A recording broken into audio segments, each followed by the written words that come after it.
ఒకప్పుడు 10 మంది ఒక దగ్గర చేరారనుకోండి. ఎవరికి తెలిసిన విషయం వాళ్ళు చెప్తూ ఉండేవాళ్ళు. తెలియని వాళ్ళు తెలుసుకునేవాళ్ళు. అలా ఒకరి పట్ల ఒకరికి ప్రేమ, గౌరవం పెరిగేది. తెలియని వాళ్ళు తెలుసుకునేవాళ్ళు. పెద్దోళ్ళ నుంచి మనం కొత్త విషయాలు నేర్చుకునేవాళ్ళం. ఈ ప్రపంచంలో అన్ని విషయాలు అందరికీ తెలియవండి. ఎదుటివాడిని అడిగి తెలుసుకోవటం చిన్నతనంగా ఫీల్ అవ్వకూడదు ఎప్పుడు. కానీ ఇప్పుడు వచ్చి 10 మంది ఒక దగ్గర చేరినా ఏం చెప్పుకుంటున్నారో తెలుసా అండి? మాట్లాడటమే తగ్గిపోయినాయి. మాట్లాడుకున్న మేము ఆ ఛానల్లో అది చూసాము, వాళ్ళు అలా చెప్పారు, కరెక్ట్ అంట అని.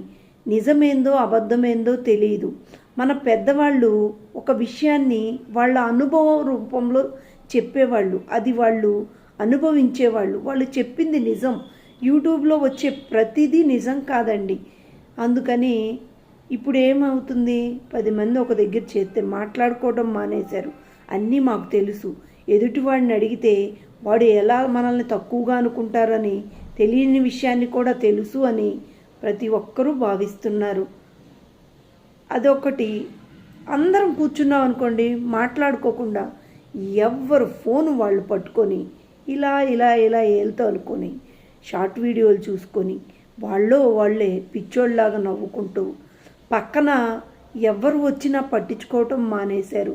పక్కన కూర్చున్న మనుషులతో మాట్లాడటం మానేశారు.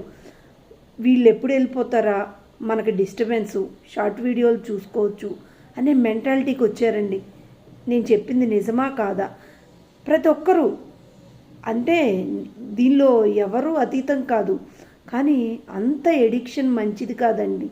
అందుకే ఒకరికొకరు మాట్లాడుకోకపోతే, ఒకరిలో ఉన్న ఒక ఫీలింగ్స్ ఇంకొకరికి షేర్ చేసుకోకపోతే ఈ మానసిక ఒత్తిడి పెరిగి వీటన్నిటికీ ఈ సమాజంలో ఎందుకంటే చిన్న వాటికే తట్టుకోలేకపోవటం, సూసైడ్స్ చేసుకోవటం, ఇవన్నీ ఏంటి అనుకుంటున్నారు?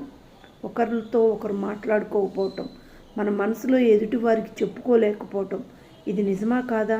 నిజం అనిపిస్తే కామెంట్ రూపంలో తెలియచేయండి. మీకు నచ్చితే ఒక లైక్ చేసి షేర్ చేయండి. మన ఛానల్ని సబ్స్క్రైబ్ చేయండి. మీ అమూల్యమైన అభిప్రాయాన్ని కామెంట్ రూపంలో తెలియజేయండి.